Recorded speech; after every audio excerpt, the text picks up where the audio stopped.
Provavelmente você pensaria que é uma loucura completa, mas você sabia? Os Estados Unidos têm conduzido conflitos secretos contra nações que até mesmo invadiram o território americano desde o final da Segunda Guerra Mundial? E estamos falando de combates reais com nações das quais você nunca ouviu falar. O curioso é que essas nações têm uma grande história por trás, com vários séculos até. Elas têm sistemas de governo complexos e, claro, exércitos realmente competentes com tecnologias de ponta. E, tecnicamente, você não ouviu falar dessas nações porque simplesmente são nações inventadas? Basicamente, os Estados Unidos inventam essas nações para praticar cenários de invasões e conflitos armados de maneira muito realista. Nações como Donovia, Atropia, Ariana ou a muito desprezível Pineland são exemplos dessas nações inventadas que claramente são baseadas na nação, em desacordo com os Estados Unidos da vez. O verdadeiramente estranho de tudo isso não é que se inventem nações fictícias, mas sim o gigantesco pano de fundo que os Estados Unidos colocam nas histórias e nos antecedentes destas, tornando-as, como mencionamos anteriormente, nações em toda a regra. Mas por que os Estados Unidos da América criam nações fictícias complexas em vez de simplesmente basear seus exercícios militares diretamente nos países que desejam representar? E por que se esforçam tanto no contexto dessas nações? Neste vídeo, falaremos sobre as estranhas nações que os Estados Unidos criaram ao longo do século XX, dos conflitos que tiveram com estas e de quão bizarras são essas nações.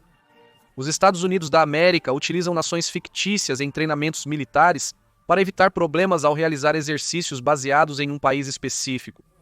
Isso poderia trazer problemas políticos internacionalmente e criar discórdia desnecessária entre as nações do mundo. Portanto, os Estados Unidos são muito cautelosos ao revelar publicamente suas ações globais. Além disso, usar nações fictícias em exercícios militares torna-os mais secretos, nunca mencionando que estão treinando contra uma nação específica. Mas isso só explica por que os Estados Unidos usam nações fictícias em seus exercícios militares.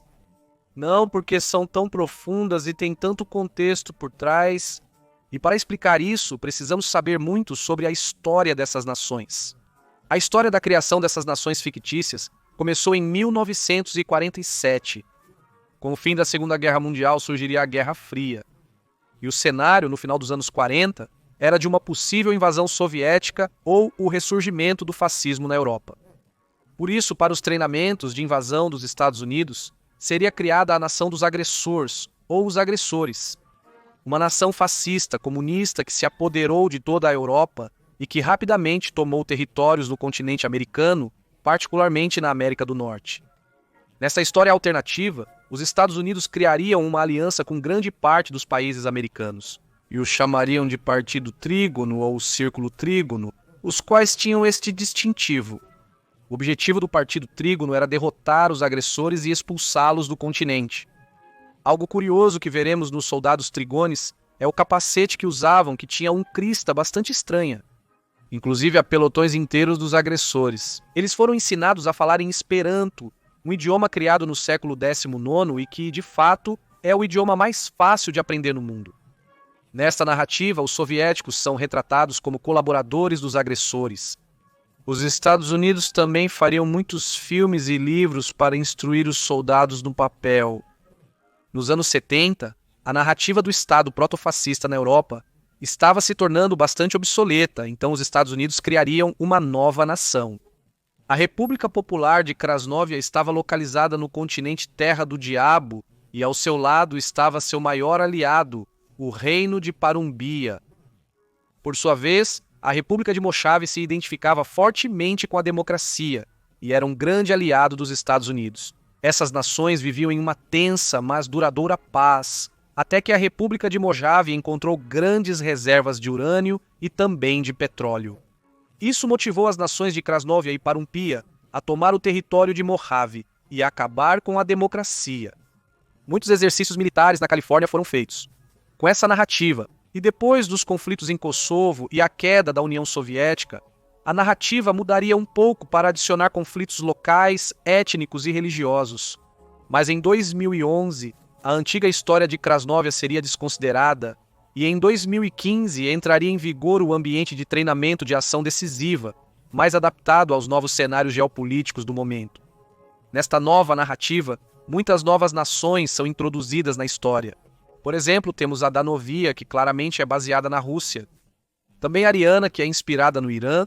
E também teríamos a República de Gorgas, que de forma alguma é inspirada na Geórgia. Qualquer versão da realidade é mera coincidência. E o que me parece mais curioso é a Atropia e Limaria, que são claramente uma representação do Azerbaijão e da Armênia. A Atropia sempre foi assediada por Limaria e nunca conseguiu recuperar seu território dos invasores limários. Em Atropia, a maioria das pessoas serve no exército e está altamente familiarizada com os campos de batalha. Ambas as nações estão em constante conflito na região chamada Baju-Yanga.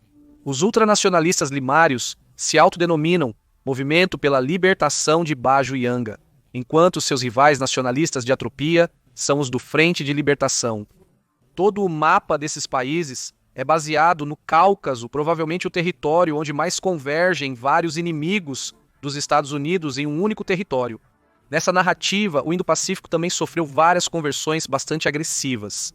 Por exemplo, a China se dividiu em duas nações, a República de Albana, que basicamente é a China, e Gilgamesh, que se dividiu de Albana. Para obter maior liberdade econômica e para se aliar com as potências ocidentais. Também a narrativa na África é bastante interessante, havendo múltiplos conflitos ativos. Há uma constante luta entre as Forças de Defesa Nacional da República de Amari, alinhada com os Estados Unidos, contra uma série de senhores da guerra que estão unidos e se autodenominam Niomba. Cada uma dessas nações tem a típica história de independência dos impérios europeus, mas que após conquistarem sua independência, caíram em completa anarquia, com constantes confrontos com nações vizinhas, à mercê de generais com nomes bastante difíceis de pronunciar. Até mesmo as Filipinas têm várias nações inventadas, bastante curiosas. Eu poderia falar sobre toda a narrativa e as diferentes nações que os Estados Unidos da América usam para treinamentos militares. Mas é que o ambiente de treinamento de ação decisiva tem mais de 800 páginas com a história, antecedentes e características de cada nação, bem como sua relação com os Estados Unidos. E por que os Estados Unidos da América se empenham tanto em criar países com histórias tão profundas? É bastante simples. E tudo se baseia neste acrônimo PMSIIPT. Cada sigla significa espanhol, política, militar, econômica, social, informação, infraestrutura, ambiente físico e tempo. Cada uma dessas siglas são fatores de inteligência a considerar que poderiam afetar o campo de batalha em um possível conflito. Por exemplo, em uma invasão à Ariana, o tempo poderia ser chave para a invasão. Mau tempo pode afetar o funcionamento dos veículos e limitar o avanço da infantaria. E quanto à economia? Destruir a infraestrutura petrolífera poderia afetar a economia de Ariana, mas e se for necessário tomar esses postos de infraestrutura? Há um feriado nacional? O exército de Ariana é 100% leal? Ou há discórdia ao seu líder dentro do exército? Todos esses fatores devem ser considerados em um cenário realista de conflito militar. Por isso, todas as nações inventadas têm tanta história por trás para ter dados suficientes para que o PMSIIPT seja aplicado a eles desta maneira, como com qualquer nação na realidade. Então agora você sabe, soldado, cuidado com Danovia, eles são bastante perigosos. Muitíssimo obrigado por assistir a este vídeo e nos vemos na próxima. Adeus!